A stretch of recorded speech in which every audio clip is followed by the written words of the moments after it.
WWE Extreme Rules 2021 is in the books. From Columbus, Ohio, the Nationwide Arena. We're going to be talking about that here on this video. My review for Extreme Rules. Now, interestingly, this show, historically, the Extreme Rules pay-per-view, is usually filled with gimmick matches top to bottom. Right? You'll have gimmick matches galore. This year, WWE scaled it back a bit, and the only real gimmick match that we had was the main event, which was for the Universal title, Roman Reigns and the Demon, Finn Balor, for, like I said, the Universal title in an Extreme Rules match. There were no other real gimmick matches on this show, and I understand that that's probably for the best when it comes to the safety of the wrestlers, to maybe give them a break from all the hardcore stuff. It's not really a bad idea, but it did make the show seem a bit less special than previous years. Now, speaking of that, some WWE fans may have a problem with this, but I am going to be comparing this to All Out, because All Out was AEW's recent pay-per-view offering, and their most historic pay-per-view, and also some have said their best pay-per-view of all time. And Extreme Rules was not as good. I mean, it was not as good, but it really wasn't the fault of the talent. I think everyone on this show really did work hard. And I have to say that, I mean, with the exception of maybe Almost, who is still kind of green, everybody went in there and really tried. But AEW All Out had a very special energy. It felt fresh. This felt like every other WWE pay-per-view, with very predictable finishes. And the problem, which is the real problem with WWE now, is not so much the matches, but the angles going into the matches were also piss poor, if you ask me. There were only a few angles on here I really cared about, and the Demon versus Roman was not one of them. Even though I like those guys. Because we already know that Roman's wrestling Brock Lesnar at Crown Jewel, and then Big E at Survivor Series, at least unless they change the title back to Bobby Lashley beats Big E on Raw tomorrow night, it's pretty obvious Roman was going to win this match. I mean, someone's going to say, well, you know, they didn't say it was going to be for the title. If Finn Balor won, Roman and Lesnar would have been non-title. Come on. You can't be that naive, dude. You cannot be that naive. They announced that Crown Jewel main event early to get everybody hyped up in Saudi Arabia and us, and accidentally gutted the finish of this match. And that's literally what happened. Now, I will give them credit. There were a couple of points in the Demon Roman Reigns match where I actually thought there was a chance that the Demon might actually win. There were a couple of points in the match where they actually had me fooled. And it's hard to do that because I've been watching wrestling for so long. But the issue, like I said, was the angles going into this. The Becky Lynch feud with Bianca Belair feels like something out of 2006.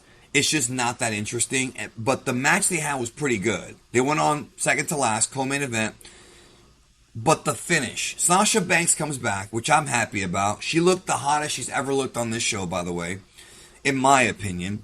She comes back, and she basically beats them both up, causing a disqualification due to outside interference.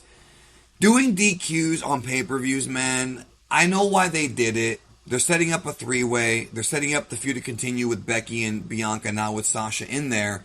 But it just leaves a bad taste in people's mouth, especially on a show called Extreme Rules, where you have a disqualification finish. Like, especially for a title match.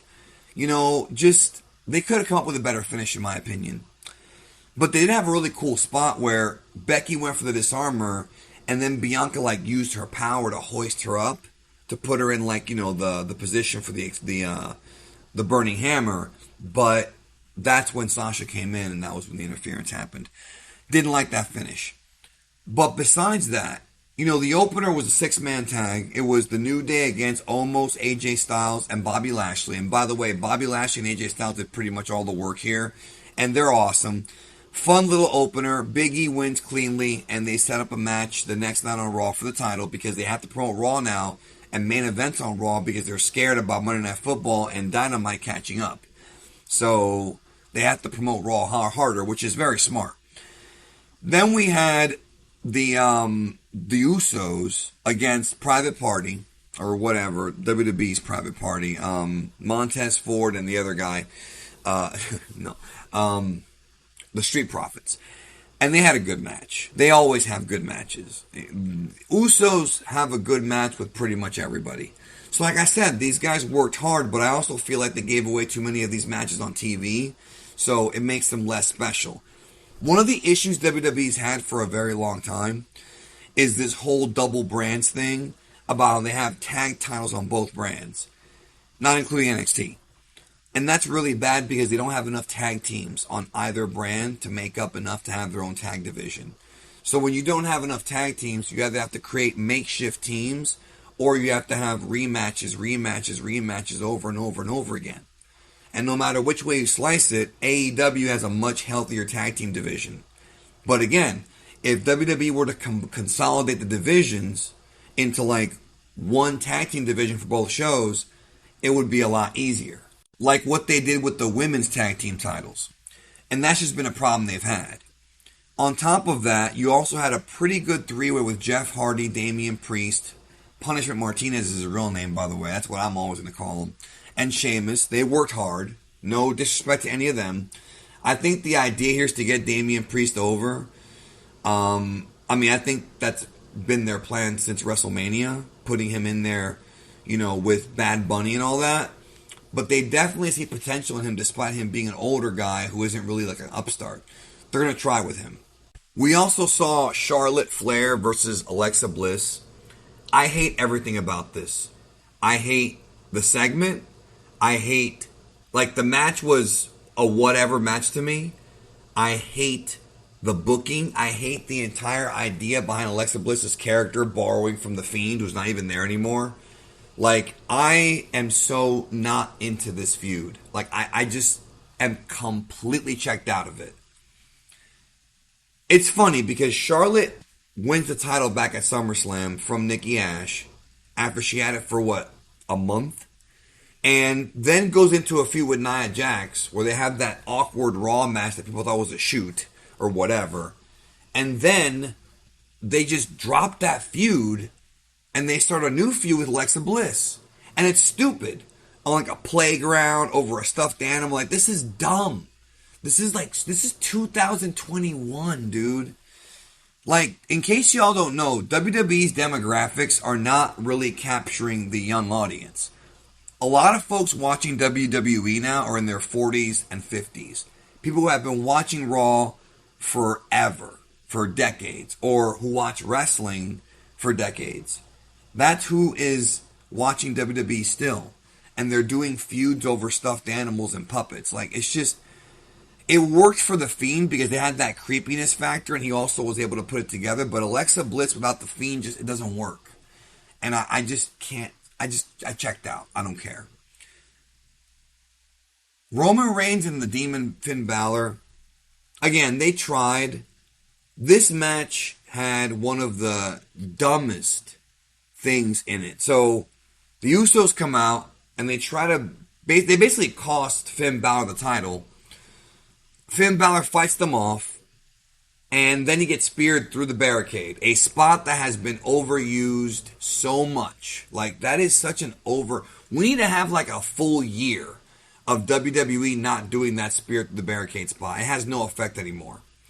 So the demon is down. Then suddenly the lights flicker red and the demon gets demonic powers and just hulks up. And they play his music. Literally Finn Balor's music plays in the middle of the match. He's New Jack or something. He gets up. He drop kicks Roman Reigns through a table. Throws him into the ring. He sets up the double stomp on the top rope. And for a second there, I'm not going to lie to you, it was stupid. But for a second there, I actually thought there was a chance that he might become the champion. And then they do a spot where the top rope snaps, literally breaks. Finn Balor takes a wacky bump, sells his knee, gets up, gets speared, 1, 2, 3, the demon has lost. Right in the middle of the ring. To Roman Reigns. And then Roman Reigns points up at the heavens as if God is the one that caused the top rope to snap. This is one of those WWE stunt finishes that we see on pay-per-view, and we saw it all throughout the 2000s and 2010s. And even before then, but really we saw it with Undertaker matches and other stuff like that. That is just, It's creative. I'll give them credit. It is creative. No question about it.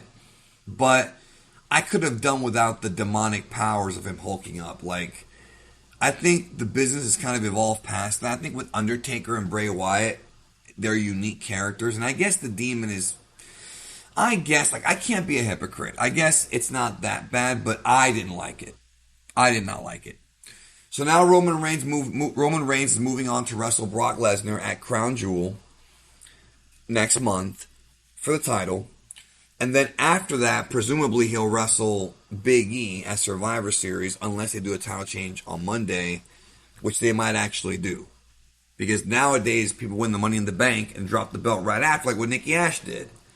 It has lost so much value. So this pay-per-view was... Again, the guys all worked hard. They all had plenty of time. There was no match on this show under 10 minutes. Everyone had plenty of time to work. The show was 3 hours and maybe like a minute. It wasn't past the 3 hour mark, I don't think. Easy watch, but not their best pay-per-view outing. I'm sorry, but All Out destroys this show. You know, just of how special it was, the feel, the return of CM Punk, all the debuts and surprises, like, and you can't really compare like AEW's big show to like WWE's B show, but you know, if you're gonna watch one wrestling pay-per-view this month, that's the one to watch. This feels like what WWE has always been, and it's just lacking that momentum. It feels very stagnant, whereas AEW with Grand Slam and with All Out is still feeling fresh. And WWE really has to focus on really putting the ball in somebody's court and letting them run. Hopefully Big E will be that guy. But we'll see where it goes. That's my thoughts on Extreme Rules 2021. What'd you think? Let me know. I'll talk to you soon.